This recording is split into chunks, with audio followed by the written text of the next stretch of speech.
stint next week. Okay. Yeah. Okay. I hope the classes for Dviti are going well. Yeah, it's going good. Super. Yeah.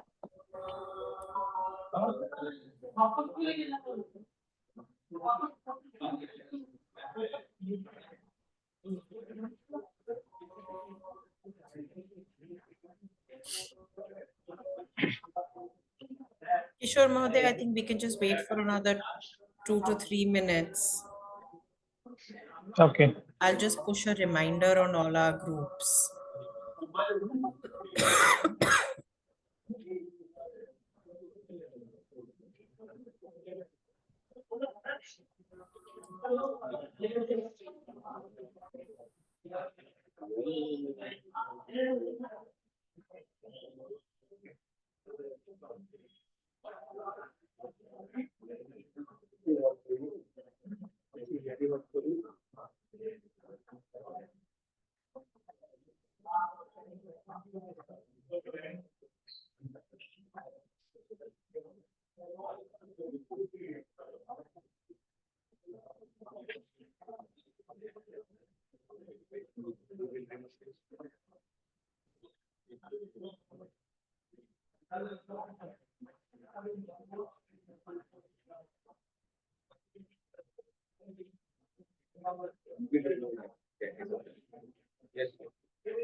Namaste Ganesh ji, Namaste Jagan Mahodaya.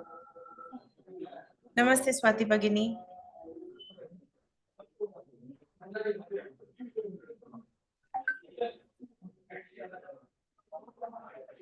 Parents, I think we can just wait it out for another minute or two maximum before we start.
Bhagini Murli Acharya has joined.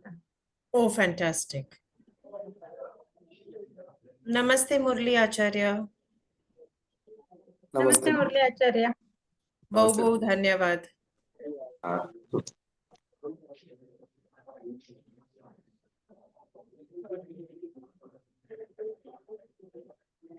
I think we can begin, Sarita ji.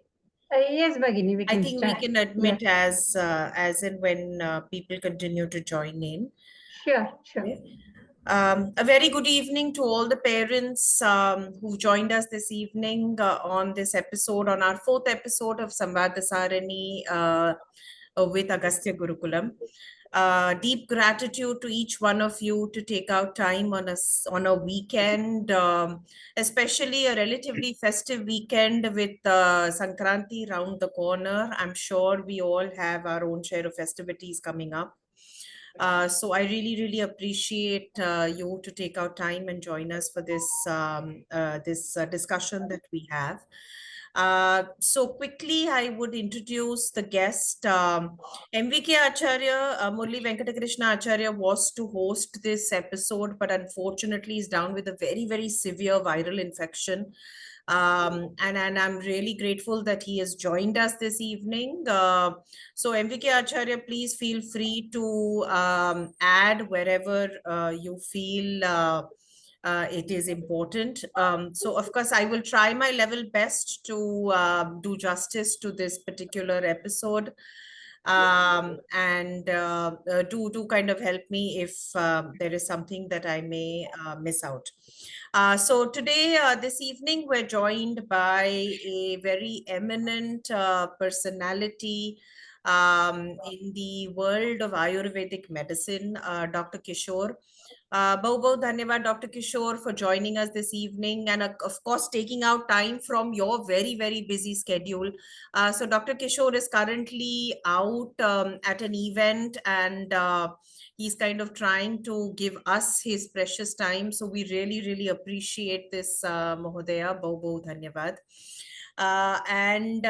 So just a few words about Dr. Kishore. Of course, he has a very illustrious career spanning 25 years.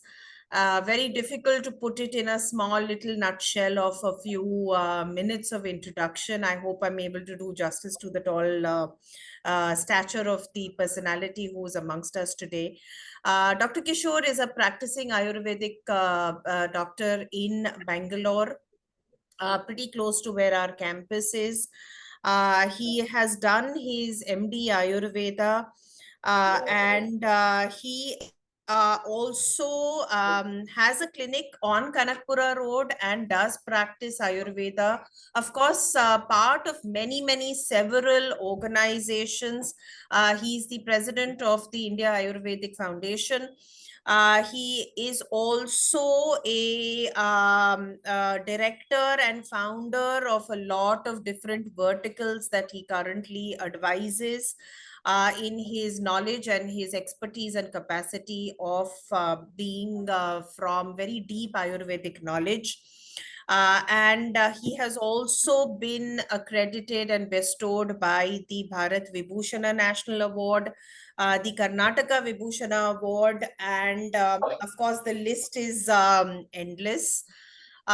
He does dwell into, I think acting is probably a passion for him, and that is something which is a different facet to his professional life. And he has authored a book called the Kishore Sutra, which has got Ayurvedic home remedies for each and every one of us. Of course, he has been widely covered on a lot of shows on local television in Canada. So I think all the residents there should definitely look it up and listen to it. It's very, very encouraging to know that today's day and age, Ayurveda is actually gaining traction and center stage. So on that note, I will hand over the session to Dr. Kishore. Today, Dr. Kishore's topic of just a second. Yash Mohodaya, if you could just mute yourself. Sarita ji, if you can give me co-host rights, you've taken the rights away from me. Dr. Kishore would be actually covering not only, of course, his field of expertise of Ayurveda, but he would also be taking us into the kind of legacy of Sanskritam and how it is relevant, how it is applicable, and how it is a must for our Gen Zs. So most of my children currently at the Gurukulam are the Gen Z generation. I have a few Gen Alpha and hoping to have a lot more Gen Beta coming our way. So over to you, Dr. Kishore. And take us into this session, after which we will open the floor to question, answers, discussion, and each one of you is most welcome to participate. Bahut bahut dhanyavad, Mahodaya. Over to you. Namaste. Good evening, everyone. Thanks to the team, Agastya Gurukulam, and the whole faculty over there for giving me an opportunity to share my thoughts. And the subject was very fascinating. And the first incident itself, I said yes when that lady called me. So, starting with the title, Sanskrit to the Modern Mind, unlocking its relevance to the Gen Z. Madam was talking about alpha, beta. I'm pretty sure the parents have put in their children to such a noble thought process that is traditional Sanskrit schooling, not just alpha, beta, to gamma, delta, n to the power of x. They have done a wise choice to the rest part of the career of the children. If they keep that into perspective, it's one of the best choices the parents have taken in this accord. I think, Gurukulam in Kannada always we see and we say there should be guri, that is objective, successful, prerogative, and a guru.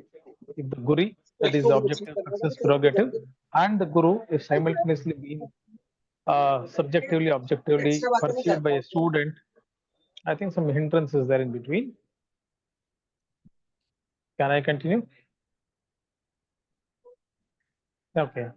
So keeping all such things perspective, I think the current generation coming to the fold of Ayurveda makes a lot of sense. History repeats again is what we have heard, and it's a welcoming sign that all these people overseas, NRIs, have opened their eyes towards Sanskrit in general. And me as an Ayurveda physician for the past 2.5 decades, I've been excelling through successfully in my career only for the reason that I chose Ayurveda. For me to have an Ayurveda for choice, Sanskrit was a basic prerogative. And in early 90s, when I was in my schoolings, people used to make laugh. People used to laugh at us, and I was a piece of mockery to most of them because Sanskrit was an alien subject then, and it was being confined to one religion, one community, one geographical pathway. Only such people were supposed to come into the fold of Sanskrit, or it was more towards Devanagari. That is what people used to call. And we were being brought up in our families by saying that when gods can speak this language, if you can learn, if you can communicate, if you can transform using this language, you can speak to God. When you can speak to God, you can speak to anyone. And the moment you can speak to God and you can speak to others, it's as simple that you can speak to yourself.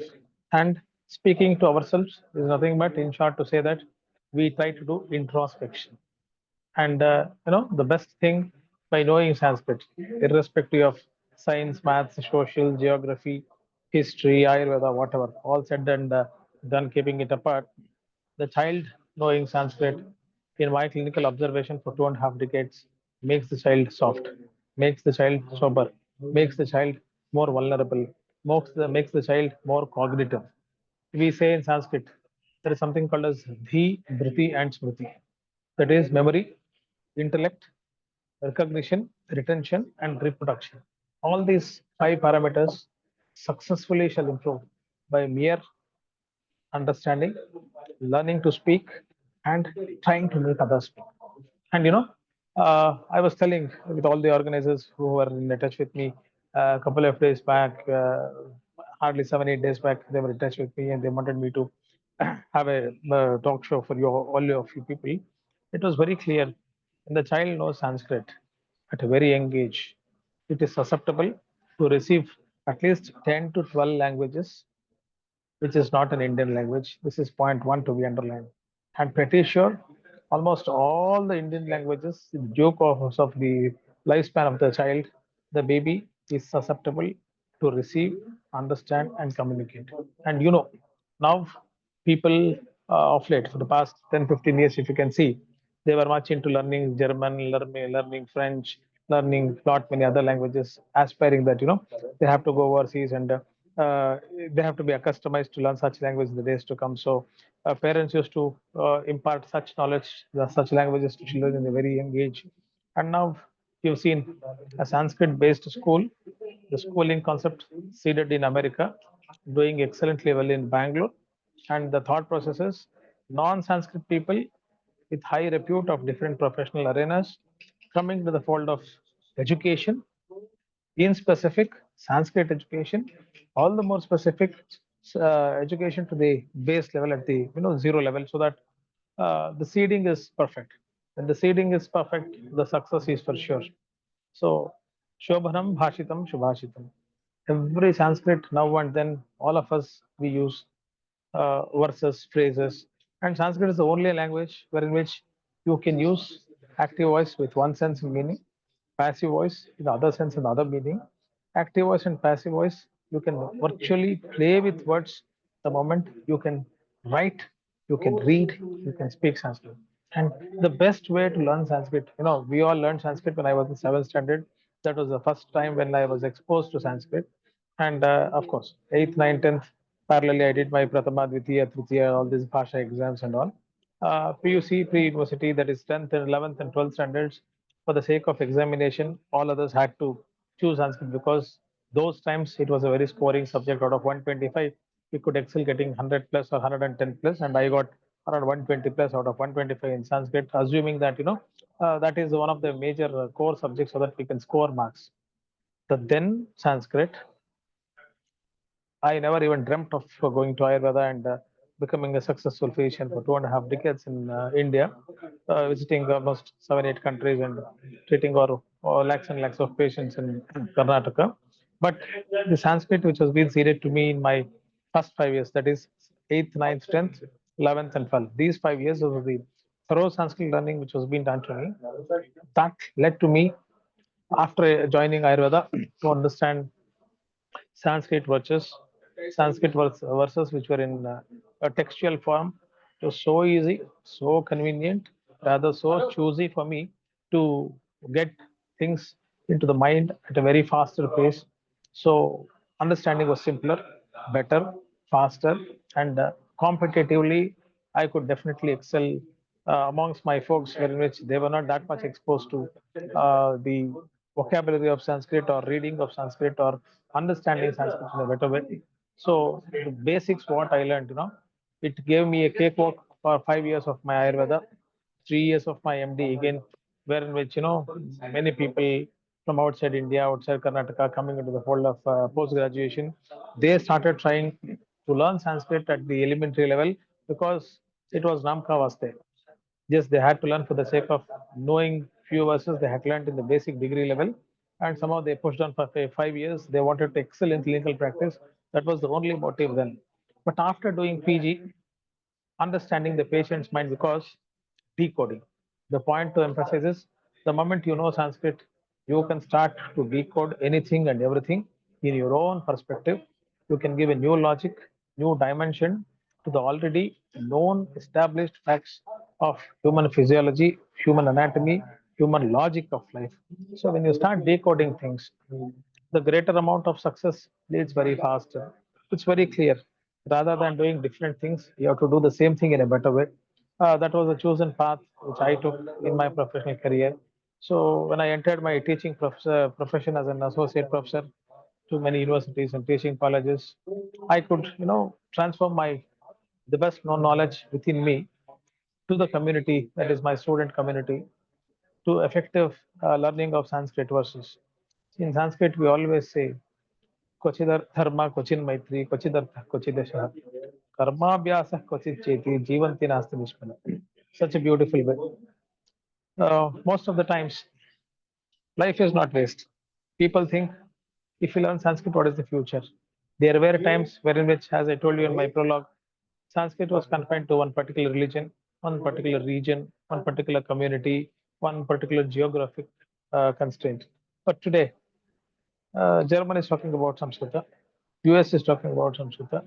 The organizer, the co-founder of this institution, whom I heard that she is in Texas, Houston, a medical doctor, having passionate about the Desi knowledge, inspired her to start an Sanskrit school, COVID level, small seeding. Today, with many generations put together, running an efficiently successful schooling. That too in traditional Sanskrit is definitely commendable and an acceptable phenomenon, which is to be, taken with a lot of gratitude and humbleness. I think this is the need of the hour. We always say, Kshanashaha Kanashashcheva Vidyam Arthanta Shadayet. Kshanathyage Kuto Vidya, Kanatyage Kutosam. We do have time for multiple things in life. We go to malls, we go to movies, we go to restaurants, we go to parties. We spend a lot of illogical time, unwanted time with unwanted friends, and somehow we do end the day. Hook or cook, we want or we don't want, the day comes to an end. At one point of time, we will be exhausted. But be better, think better, eat better, speak better, know better, understand better, and try to see that you transform better. And it's not that, a Sanskrit speaking guy should always be an Indian. A Sanskrit speaking lady should always be with a sari. A Sanskrit speaking gentleman should always be with a shika or dhoti. Sanskrit is a language. It's a scientific language. Today, NASA has accepted Sanskrit to the best possible extent that it says the best storage of data in a computer, which is unperishable, can be possible only with the incorporation of the data inputs given in a form of a command in simple basic Sanskrit. Simple basic Sanskrit, verbal Sanskrit, literary Sanskrit, colloquial Sanskrit makes a huge difference in personality development.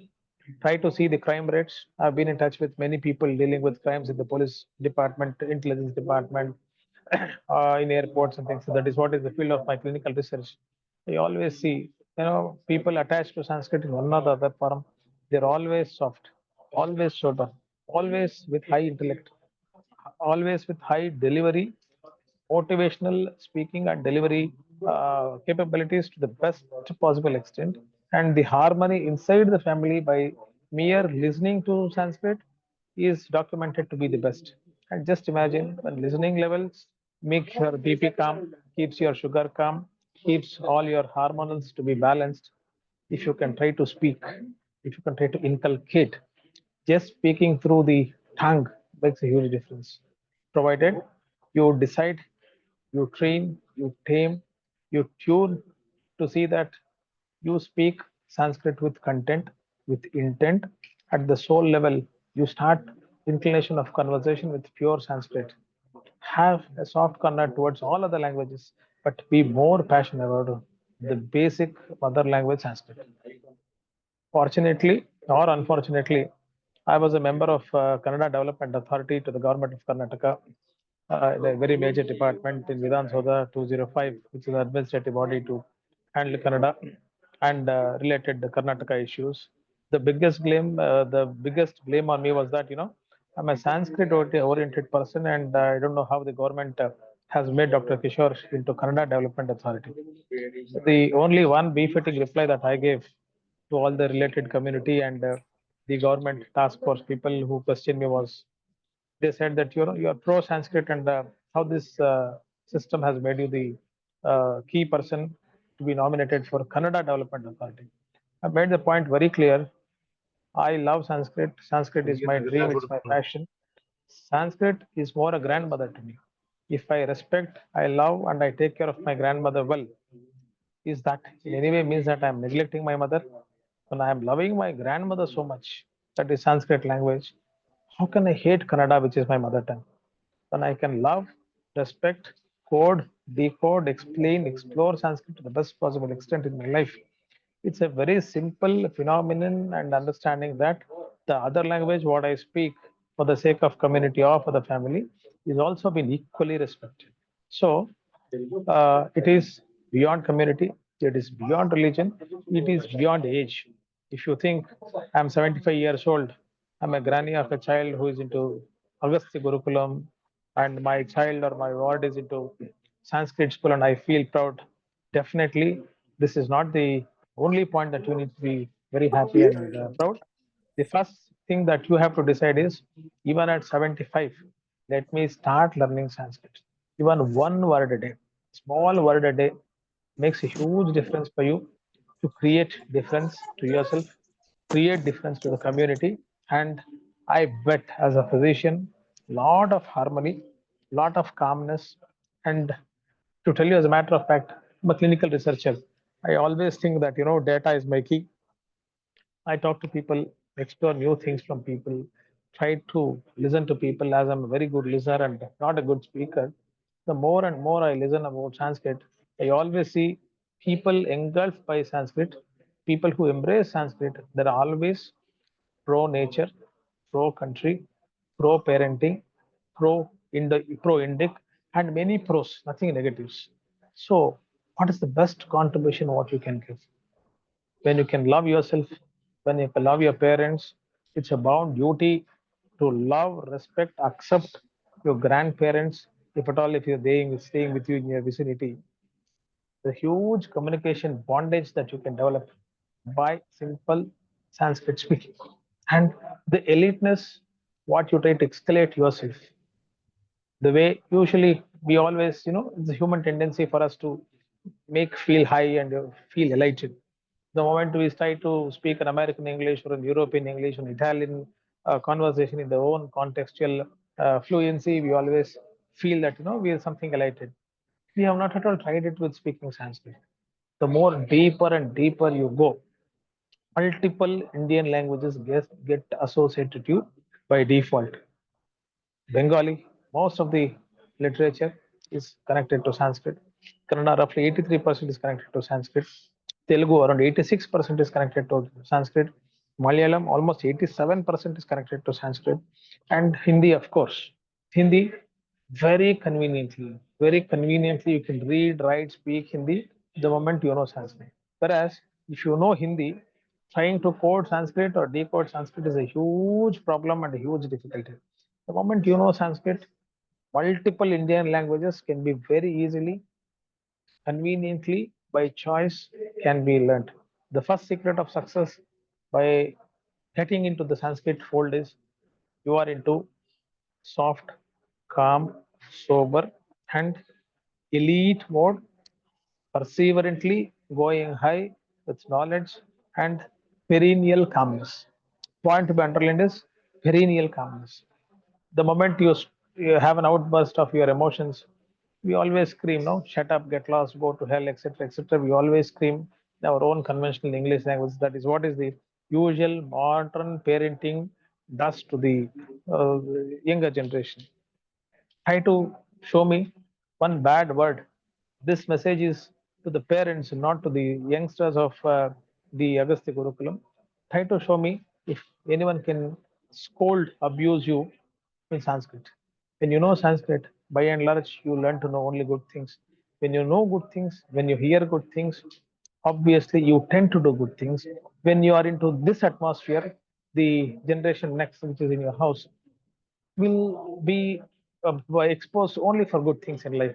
And when the baby, that is Gen Z, Gen Alpha, Gen Beta, Gen Delta, whatever it comes in due course of time, the generations do change. And once this happens, I'm pretty sure they will not be exposed to bad things at all in life.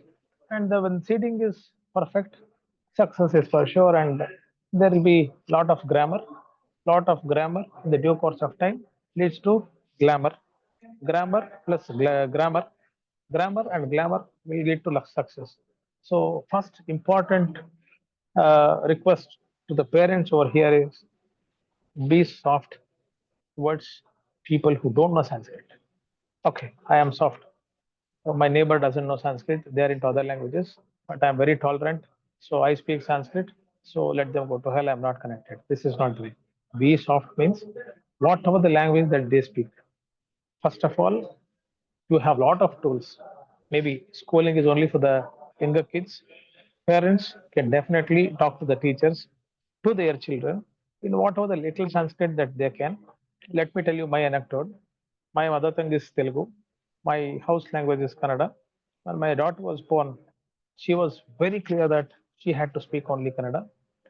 First initial few years, she started speaking, replying only in Kannada to whatever the languages that we try to teach her. She was not open enough to receive the same. Then, in her fifth year of age, I decided a policy in my house that my father, my mother speaks to her in Sanskrit. My grandfather, who was 100 years, who just passed away months back, 101 completed. He was speaking to her in Sanskrit. I used to speak to her in Telugu. My other sibling of her would speak to her in a different languages. And whatever the questions, the commands that we intend to give to the child was only in the specific languages what we decided to. Today, she is conversant, reading, writing, exploring things, and conversational level with 5 languages. The basic mantra for success is she was exposed to Sanskrit at a very young age. If you are exposed, if your child is exposed to true classical, relevant, textual, phonetic, verbal Sanskrit at the base level, I tell you, that is the success mantra for the child to grow. In the due course of time, you may always think, child is in LKG, UKG, first class, second class, third class, and what is the use of knowing mathematics in Sanskrit? What is the use of learning shlokas? Who will listen to shlokas? It's better she goes for a kung fu, she goes for kickboxing, she goes for karate, she goes for Bharatanatyam, she goes for aerospace engineering. Everything said and done. Okay, what is the use of Sanskrit? My only homework that I will give to all the people over here, especially the parents, the message, the conversation which I would wish to do is only with the parents and not with the children, because children are like a white paper. Whatever the design that we create with a beautiful marking pen, that beautiful art definitely comes out. They are raw stone. We are all the sculptures. The best, we use the chisel in a very perfect, micro, minute, in a precision way. The beautiful sculpture does come out in the days to come, and it is a valid, worthy, timely investment what we have to do. If you can see that a child is exposed to Sanskrit atmosphere, I've seen many students not going to any school, just growing up in the backyards of temple, especially in one Matturu Sanskrit Gramam, which is in Karnataka. Every community, every religion, every financial status, rich and poor, irrespective of this class of financial stability, they are exposed to Sanskrit. So calm is the place, lot of satiety, lot of contentment. Greed comes down. Point to be emphasized is greed comes down to a great extent. Greed reduces to a great extent the moment you are contented with lot of Sanskritam knowledge. So many Shobhashitas, many Shubhashitas. Let me give a small example. We always say Karagre Vasate Lakshmi, Karamadhye Saraswati, Karamole Sita Gauri, Prabhate Karadarshini. Hmm? I think all of you, any Indian born citizen, would have heard about these slokas. Many people have asked me, Dr. Kishore, what's the use of baby learning Karagare Vasate Lakshmi? Where is Lakshmi? How can the Lakshmi stay in the hand? Can you see that Lakshmi will sit here? Lakshmi, what is the form of Lakshmi? Is it micro, miniature, maximum size? What is the size of Lakshmi? This is what is called as decoding. Kara Agre, Vasate Lakshmi. The moment you are a doctor, an engineer, an IAS or IPS or whatever, the first check that you need to sign, being a CEO, is with Karagra. You go to an ATM, 10 lakhs, 20 lakhs salary you get after succeeding in educational qualification. You go and type an ATM pin. Karagra is what has been rated. You have to put some password to your mobile to transfer your money or to get money, put it into your account. Karagre. Karagre Vasate Lakshmi. Karamadhye Saraswati. Just keep a pen. Try to see without using the Karamadhya. Can you keep a pen? Karamadhye Saraswati. So any intellectual things to happen, Karamadhye Saraswati is not having idol in the hand. It is about the perception, the concept of having the knowledge using the Madhya Kara. Kara Antya, Kara Agre. That is the end part of the Kara, that is Hasta. Beautifully, it notes that coming to all giving and taking money, Kara Agra is required. Decision making, Kara Agra is required. Such a beautiful, simple concept our Shubhashitas have been inculcating to us at a very seeding age. The impact, the relevance of the same will definitely give you huge returns with lots of bonus in the days to come, provided you are open, you are acceptive to the present days social lifestyle scenarios, and you try to implicate the then knowledge of Sanskrit to today's knowledge And the bridge between the then and now has to be successfully done. Once this is subjectively and objectively achieved, success is always yours and ever for you. You may believe in God, I do believe in God, or you may not believe in God, but everyone needs peace. Live well and live well. The aspiration of human life is rest in peace. Om Shanti. For that Shanti to come, then you should be having Shanti now. If you are not with Shanti now, the Shanti cannot embrace you, then life with misery forever, ever, and ever shall happen. That should not happen. That should not happen. And the samskaras, I know I'm running short of time and we are delayed by 10 minutes. I try to finish as early as possible. The samskaras, when I started using namaskaram with both folded hands, of course, I have a mobile on the other hand. With both folded hands, we do namaskaram. I would always say in all my presentations 2 decades ago that namaskara is our samskara. That is the dignity that we keep to ourselves, that we do to others. Why I'm telling you this is because the culture, the language, the nativity is a triangle which is interlinked. Most of the times, we don't know the difference between these three things. We always assume they are different entities. They are not different entities. It's connected. It is interconnected. It is wholesomely connected. That gives you a different segment of approach, subtlety, and consciously doing good things in the days to come. And the precision in the decision what you take shall become much more easier. See the memory of any scholar, it is of rejoicement, contentment, and the delivery, spashtata is what we say. Pronunciation, the phonation clarity, what a learned Sanskrit person will have is unparalleled. He knows how to twist his tongue, for which a Sanskrit eating person is being decided by the geography whether he should eat a sattvic food, a rajasic food, or a tamasic food, depending on the work style. Brahmana, Shudra, Kshatriya, Vaishya is only confined to the occupation what a person does. The Brahma Gnana, the supernatural power, if anyone trains or wants to attain, they can definitely attain the Brahma Gnana by knowing simple Sanskrit, which is of simple fold. Once you jump into the beautiful nectaric ocean of Sanskrit, the whirlpool of the beautification of the words that you can play with, you can make miracles and wonders. By saying this, I would strongly appeal to the students and acknowledge them for being into the fold of Sanskrit knowingly or unknowingly. They have taken the best decision to the rest part of life because of the parent support. The secondary acknowledgements to be given is to the parents who have taken a bold decision. The globe is to looking towards Ayurveda now, Sanskrit then of late. Still, the Indian mindset was not open to have Gurukulam's teaching in Sanskrit. I think I redefined BAMS. Though it is called as Bachelor of Ayurveda Medicine and Surgery, I redefined it as bridge between Ayurveda and modern science. So technically, we need to be scientific. Therapeutically, I am traditional.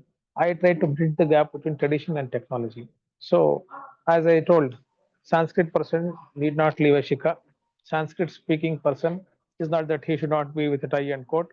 Sanskrit speaking person is not that they should always be with a sari or a pajama or a salwar kameez. Learn Sanskrit to the best. Inculcate Sanskrit to the best possible. Incorporate Sanskrit the rest part of your life, not just Gen Z, alpha, beta, etc., to the power of X. You shall be blessed, blissful, and peaceful, and a happy, healthy, contented life shall be yours. Saying so, I request the organizers to take the sessions for question and answers and 2 or 3 questions because I'm amidst a talk in which I'm supposed to go and deliver a lecture now. Because it was a pre-commitment that I have given, I'm here. We'll take 2 3 questions and I'll be happy to share my phone number with you. Any questions or any service from my end you want towards Ayurveda or Sanskrit or combinatively towards both, I shall be all the more happy to be a part of your success in the professional lives that you are into. You can note down my number. It is 80 500 10 and 100. I repeat, 8050010100. So you can always WhatsApp me or get in touch with me, or any special things that you would wish to share to me towards the betterment of Sanskrit, or any service that I can do for the upliftment of Sanskrit to the little bit that I can, or any contributions that you would wish to join hands and collaborate with us. And we try to see that health, Sanskrit, diet, and lifestyle is the key for moksha. Moksha is blissful death and aspiring no rebirth. It is a simple definition to my perspective, and with a little knowledge and perseverance that I have towards tradition and Ayurveda and Sanskrit, this is what is the simple definition which I would wish to give.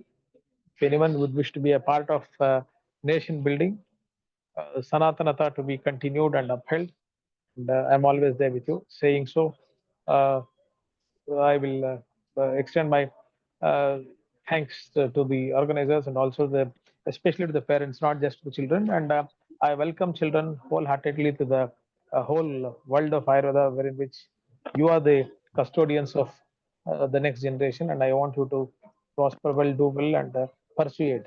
There are a lot of hindrances. Initially, you will be into the fold of Sanskrit, and a lot of distractions, a lot of deviations. They'll definitely be there in due course of life.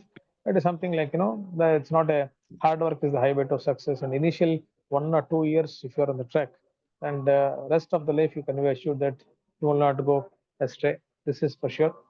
Saying so, I would wish to conclude my talk and open the full floor for discussions. Thank you, organizers, for giving me an opportunity, and also for the patient listening. Thank you very much. Dhanyavad, Dr. Kishore. I apologize for the noise in the background. I believe there is a wedding in the vicinity. I hope I'm audible. So I think I leave the floor open to discussion, question, answers. Parents, you're free to raise your hands and ask a question, or type in the chat box if you wish. The talk was quite substantial, Mahodaya. And of course, our parents are from a very similar threadbare, where they do believe that Sanskritam is the core of what their child's future is to be ahead. Ganesh Ji, who is also a parent at Agastya, Ganesh Ji has a son in grade 2 with us. So his question, he's just typed it.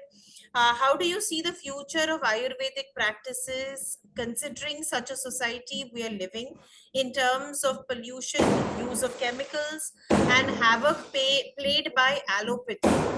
What efforts are being done with technology to standardize Ayurvedic practices? The first question is, post-COVID, I think Sanskrit is the key for existence and survival of India. For the health survival, for the human survival, for the generation survival, Ayurveda is the only reply. This is point number one. I am not into the rat race or the fight between allopathy, homeopathy, and naturopathy. Ultimately, what is required is empathy and sympathy towards the patient. I think once the best of this empathy and sympathy is being delivered to the patient with the TLC, it is not a thin layer chromatography, what people usually think of. It is tender love and care. Once this has been subjectively and objectively delivered as a real sense of purohita. Purohita is not confined to a priest or a person dealing with God's pujas. One who is taking care of one pura, that is a small village or a small unit of geography. I think he is the best Purohita. If many people think seeing 200 patients a day is a successful practice, I do differ from that. Unfortunately, I also see a lot many patients a day. But a successful clinician's life is, seeing less patients or seeing no patients, being in the vicinity, being a popular doctor, and seeing that the vicinity comes to him for betterment, sharing success stories, not as patients forever, and entering a patient, exiting as a patient immediately, being a friend for family and for life is the real art and part of Ayurveda practice. So, if you're planning your child to come into the fold of Ayurveda, I think that is one of the best decisions that you have taken. And both Samskrita and Ayurveda is Anadi and Ananta. So, there is no birth date specifically. Incidentally, there is no death data as well. So once you are into Ayurveda, once you are into Samskrita, lifetime, these two entities shall will for sure take care of you, and it will take care of the next generations, which is on the way. So absolutely not a problem. You can be very confident that it will take care of you socially, morally, financially in a very respectable way. The next question, Mahodaya, is from Rahul Ji. He says, any specific source for learning Sanskritam for seniors or parents? The best thing is try to be in touch with a person who is well versed in Sanskrit. Just be in touch with him for 5 or 6 days. Then try to translate the best known sentence that you can pronounce. Try to decode from him as to what the same has to be pronounced to the best possible phonetic way in Sanskrit. Try to go on repeating one sentence a day. Go and report him the next day. Talk to your child, talk to your spouse, talk to your neighbor, and you start learning. 10-15 days. Yes, Sanskrit Bharati in Bangalore is doing a good job. Lot of I will never recommend online courses, virtual courses for learning Sanskrit, because Guru Makena, when you come, lot of sense and simplicity does, you can experience this. So I would always want a Guru Makena physical teaching, not an online teaching. You can be in touch, at least get connected to one person knowing Sanskrit in the nearby. If you find no one, start a Sanskrit class. We can help you organize to start a free Sanskrit classes at your areas or with a nominal cost. Try to learn Sanskrit and be in touch with the teachers. And I would also request the teachers to start replying to all the questions in Sanskrit with small tagline with English, so that they will try to know. They may encourage you initially. They may have a lot of differences with you by saying that your words are not understandable to them. The same happens when the child from a rural place goes to an English convent school. Most of the times, the parents will not know what the teacher is speaking, but still they want the child to go to a convent or to a hyper English medium, phonetically modern school, and knowingly or unknowingly, the baby will learn the wrong English initially, and definitely in the days to come, will learn the perfect English. So it happens with Sanskrit also. Engulf, embrace, experience. The Sanskrit is yours for sure. Ji, bahut dhanyavad, Mahodaya. I have a parent who says, Namaste, is Kishore Sutra, your book, available in any other languages for non-Kannada speakers? Uh, as of now, it's not available, and if possible, try to drop me your WhatsApp number. The PDF of the same in English and Hindi can be sent to you. The print version is not available now. Okay, so she is a parent She, of she Agastya, can she Mahodaya. can I can help.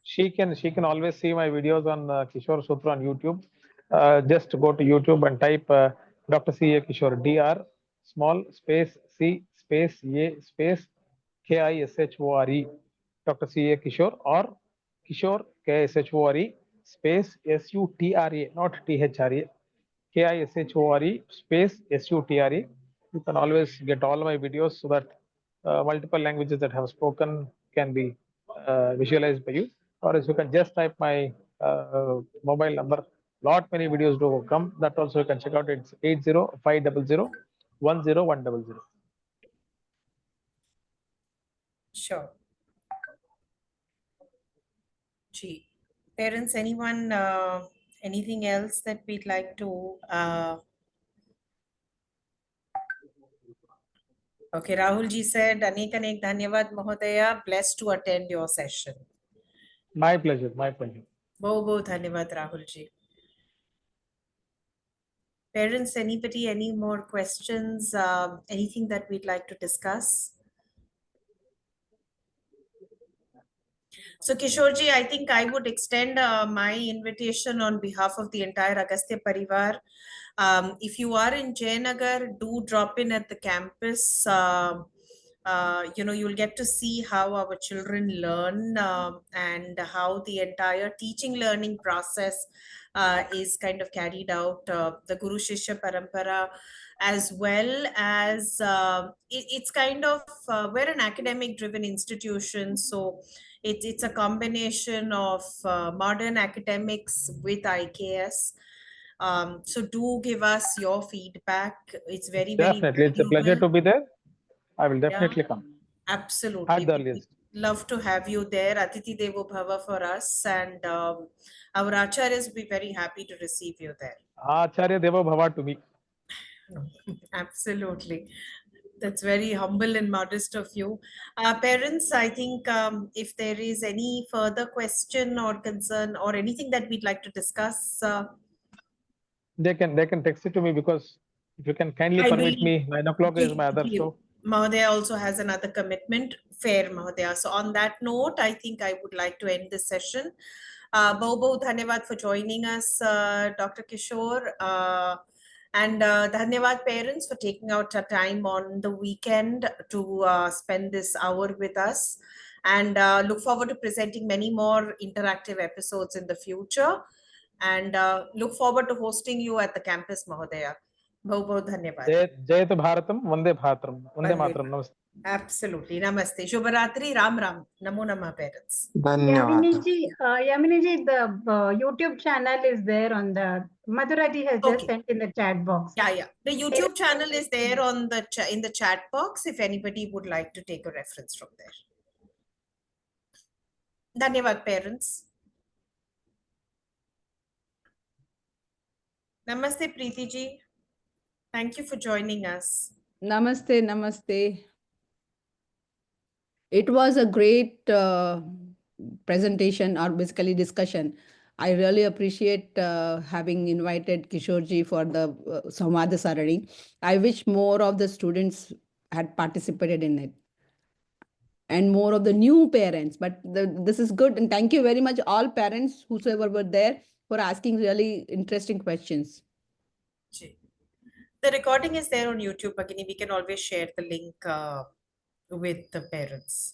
Correct. Yeah. Bahut dhanyavad, Rahul ji. Thank you for joining us. And it was a lovely discussion. I completely agree with you.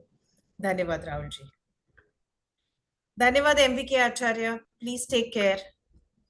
And wishing you a speedy recovery as well.